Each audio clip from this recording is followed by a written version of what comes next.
Como vai, gente? Saudações jurídicas para vocês. Vamos falar de poder constituinte bem rapidinho, tá? Poder constituinte originário e poder constituinte derivado, tudo bem? Poder constituinte originário é aquele poder de fato não condicionado a nenhuma outra Constituição, porque é uma nova Constituição, por isso que ele é originário. No caso brasileiro, nós podemos dizer que a expressão sui generis de poder constituinte originário se deu com a Constituição de 1824, que foi nossa primeira Constituição, tá? O poder constituinte originário, então, é aquele que não possui vinculação a nenhuma outra Constituição. É dizer que ele é ilimitado juridicamente. Agora, poder constituinte originário, vou criar um novo Estado, do nada. Pode tudo? Uns falavam há muito tempo atrás que podia tudo, pode sim tudo. O que prevalece hoje? Prevalece hoje o argumento, tomem cuidado aí, segundo o qual o poder constituinte originário, ele é vinculado a princípios, a valores supremos e até ao direito internacional. Vamos lembrar disso daí então, tá? Poder constituinte originário, ele é condicionado juridicamente? Não. Juridicamente não, porque não há nenhuma subordinação constitucional. Ele pode ser criado livremente, porém haveria alguns limites, tá? O poder constituinte originário, ele representa então a criação de um novo Estado, a instituição de um novo Estado. E a gente liga a ideia de hiato constitucional. O que é hiato constitucional? Lá, por professor Ivo Dantas, que cunhou essa terminologia, hiato constitucional é revolução. Então, para o professor Ivo Dantas, na conceituação clara, típica que ele faz, o hiato constitucional seria uma revolução. Mas vamos pensar um pouquinho sobre essa palavra, tá? O hiato constitucional, ele representa aquela ruptura, a quebra. E como que pode acontecer o hiato constitucional? Além da hipótese revolucionária, por assim dizer, nós podemos colocar o hiato constitucional na hipótese de uma Assembleia Nacional Constituinte sendo conclamada. Se chamar uma nova Assembleia Nacional Constituinte, quer dizer que a gente não quer mais aquela Constituição antiga, que a gente quer uma nova Constituição antiga. A antiga a gente quer? Não. A nova existe? Não. Então nós temos um hiato constitucional aí, por Assembleia Nacional Constituinte. Não queremos a anterior, queremos a nova, que estamos fazendo ainda, tá? Vamos lá, próxima, mutação constitucional. Mutação constitucional, olhem, é hipótese de ato constitucional, por quê? Porque muda-se a interpretação do texto, mas não o texto. Muda-se a interpretação, mas o texto continua igual. Hipótese de ato constitucional. Terceira, reforma constitucional. Nós vamos falar do poder constituinte derivado reformador, que é a reforma constitucional, as emendas constitucionais, tá? Reforma constitucional também é hipótese de ato constitucional. E por último, o hiato autoritário.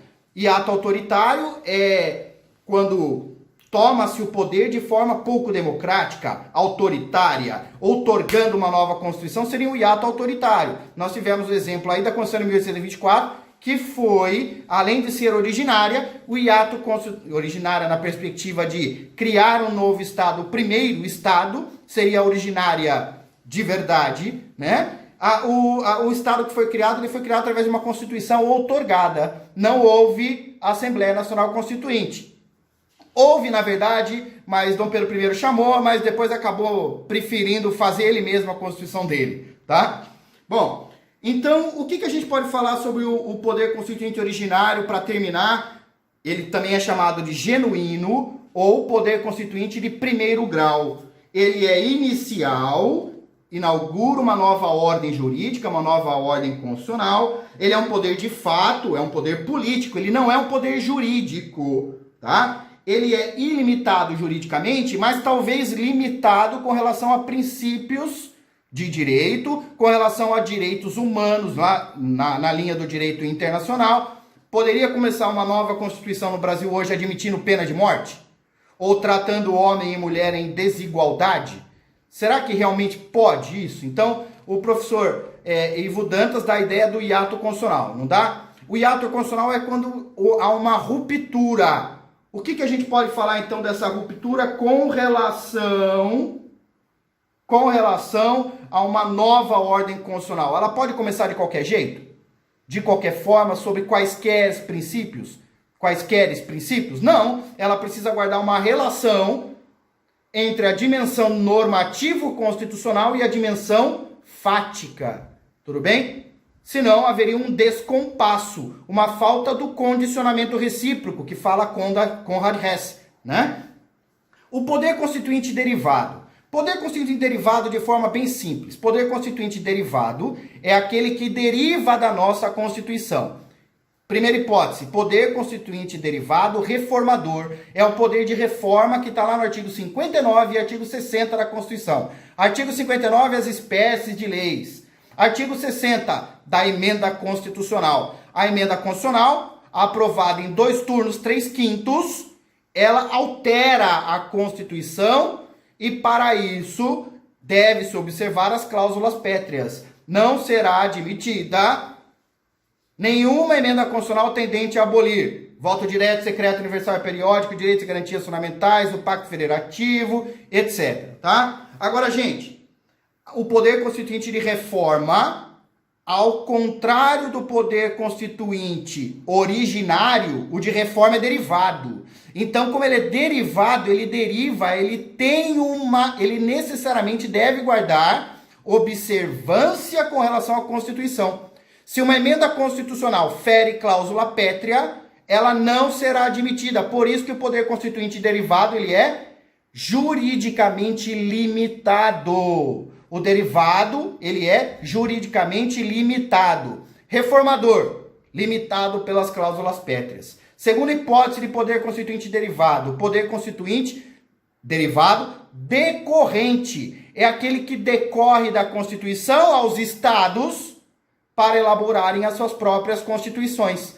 Poder constituinte derivado decorrente é limitado juridicamente? Sim. O estado, para fazer a sua própria Constituição, qualquer estado que seja, São Paulo, Minas, Rio, Rondônia, Amazonas, Paraíba, deve guardar uma relação da Constituição Estadual, a ser feita a Constituição Estadual, ela deve guardar uma relação com a Constituição Federal. Agora vejam, as normas de reprodução obrigatória, que tem a ver com esse caso, né, das Constituições Estaduais, normas de reprodução obrigatória são aquelas que obrigatoriamente devem estar na Constituição Estadual. E se não tiver escrito lá, positivada na estadual, uma norma de reprodução obrigatória?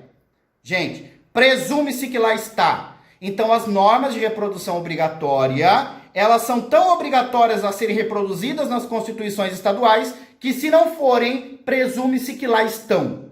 Tudo bem? Então, olha, poder constituinte derivado, nós temos o reformador, o decorrente e o revisor. O revisor, ele só houve uma única vez, ele está lá no ADCT. Se a gente olhar o ADCT, nós vamos ver o quê? A previsão do poder constituinte derivado revisor, tá? Artigo 3º do ADCT. Agora, o que ficou decidido com o artigo 3º, a disposição do artigo 3º do ADCT? Que o plebiscito, seria convocado um plebiscito para escolher se nós continuaríamos com presidencialismo ou se passaríamos a parlamentarismo ou monarquia. Lembra o slogan? Vote no rei, vote no rei. Daquela época. O que ficou decidido? Presidencialismo. Pode ter de novo um poder constituinte derivado revisor? Complicado, mas o que é uníssono, ou diria majoritário na doutrina, é que não, porque já houve, tá, o poder constituinte derivado revisor. Então esse é o poder constituinte originário, que é ilimitado juridicamente, mas é limitado com relação a princípios, com relação a valores, com relação ao direito internacional, tudo bem?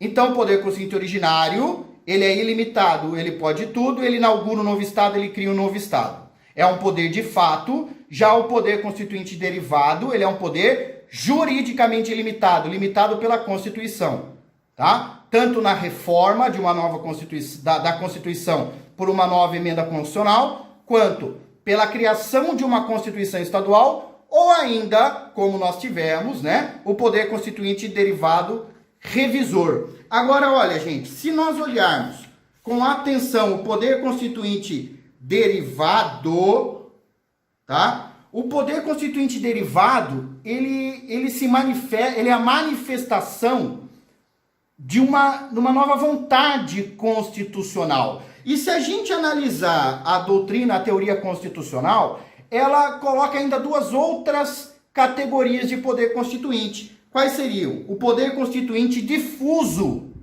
Poder constituinte difuso é um momento em que a Constituição já criada, ou até mesmo a Constituição ainda a ser elaborada, olha como é complicada essa terminologia do poder constituinte difuso. Difuso por quê? Porque cabe não apenas aos órgãos políticos, às instituições políticas criarem a Constituição, mas aí fazendo alusão ao termo constitucionalismo popular, do Mark Tushnet, tá? Eu vou deixar na descrição, fazendo uma alusão aí ao constitucionalismo popular, se é que a doutrina me permite fazer tanto, né? O poder constituinte difuso é aquele que está difundido em toda a sociedade e a sociedade interpreta a todo momento a Constituição. Ele também está difundido no judiciário, que interpreta a Constituição a todo dia. Ele também está difundido no legislativo, no executivo, ou seja, ele está difuso, ele está espalhado. Não se consegue pontuar aonde está o poder constituinte difuso, tá? Ele não se equivale plenamente ao controle de constitucionalidade difuso. Veja, são coisas diferentes, tudo bem? Agora, há uma última hipótese que a doutrina determina como poder constituinte supranacional, tá? Poder constituinte supranacional. Aí eu oriento vocês, um conselho, procurem direito constitucional multinível, multilevel, tá? Lá na doutrina europeia, muitos doutrinadores portugueses falando sobre isso. Direito constitucional supranacional ligado à ideia de direito internacional, de pacto entre nações, tá? De princípios jurídicos universais, tá? Ligando então a uma ideia supranacional, metanacional do direito constitucional. O direito constitucional multinível, multilevel. Procurem sobre isso, tudo bem? Gente, saudações, curtam, compartilhem e lembrando, para quem assistiu até o final, para participar do sorteio do livro aos inscritos, deixem nos comentários os dados, nome, e-mail, Instagram ou Facebook, uma forma de eu achar vocês. Senão eu não sei quem está inscrito, nem todos estão aparecendo para mim como inscritos aqui. Eu vejo o número, eu não vejo quem é. Tudo bem? Beijo em queijo, saudações jurídicas.